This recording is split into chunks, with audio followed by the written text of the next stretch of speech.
Assalamu alaikum dear students. In our previous lecture, we derived a relationship between equilibrium constants in terms of pressure in atmosphere and molar concentration in moles per liter, and the relation is like this: Kp is equal to Kc into RT raised to power delta Ng, where R is the universal gas constant equal to 0.082 liter atmosphere per Kelvin per mole. T is temperature in Kelvin. Delta Ng is the change in the number of molecules of gases as we move from reactants to products. That is, delta Ng is equal to number of molecules or moles of gases in the product side minus number of molecules or moles of gases in the reactant side. From this, we derived three conclusions: that if delta Ng is equal to 0, then anything raised to power 0 becomes equal to 1, Kp becomes equal to Kc. And if delta Ng is a positive value that's greater than 0, then this term becomes greater than 1 and Kp will become greater than Kc. And if delta Ng is less than 0, Kp will be less than Kc. Out of mathematical curiosity, we might ask a few questions to ourselves that I have mentioned here.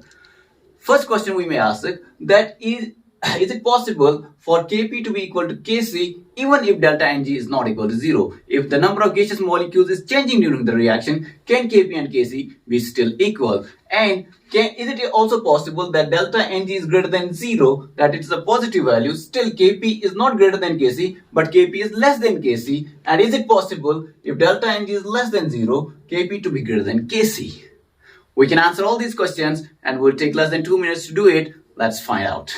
Let's answer our first question first. Can Kp and Kc be equal even if delta Ng is not equal to 0? For Kp and Kc to be equal, this term RT raised to power delta Ng should be equal to 1, so that Kp is equal to Kc multiplied by 1, which is Kp equal to Kc. And there are two conditions mathematically for this. First, delta Ng to be equal to 0, and second, if RT is equal to 1, because we know square of 1, square root of 1, 1 raised to power anything is equal to 1. Therefore, if RT is equal to 1, then Kp is equal to Kc. And at what temperature is that possible? Why we are talking only in terms of temperature and not R? R is a constant. It's a universal gas constant. So for temperature to be equal to 1 by R, Kp will be equal to Kc, and that temperature is 1 divided by 0.082. That is like 12.2 Kelvin. Quite unreal for reactions. That is 261, a magnitude of 261 degrees Celsius.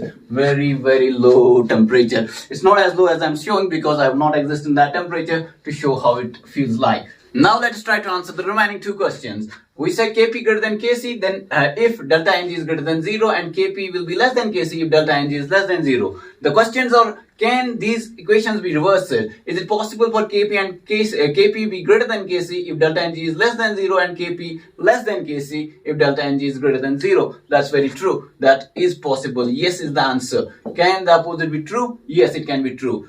See, we assume that RT is greater than 1, and when we assume RT is greater than 1, then these equations hold true. But if RT is less than 1, then the equations will be reversed. As you can see mathematically, that's very true. Quite basic mathematics. If RT is less than 1, then these relations become true. Then why nobody is talking in terms of this? Why everybody is talking in terms of these equations and not these equations? Because RT less than 1 practically means temperature is less than 12.2 Kelvin, or temperature is less than minus 261 degrees Celsius. And does that make sense for chemical equations to be studied at such low temperatures? Do we study chemical equilibrium at a temperature of minus 261 degrees Celsius or lesser than that? Answer is of course not. We are studying reactions at real temperatures where they can get activation energy. Temperature is in and around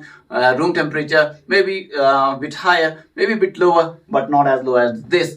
These temperatures are just theoretical. Practically, RT will be always greater than 1, and that's why we are talking always in terms of these equations and not these equations. But theoretically, these are possible if temperature is less than minus 261 degrees Celsius. Thank you.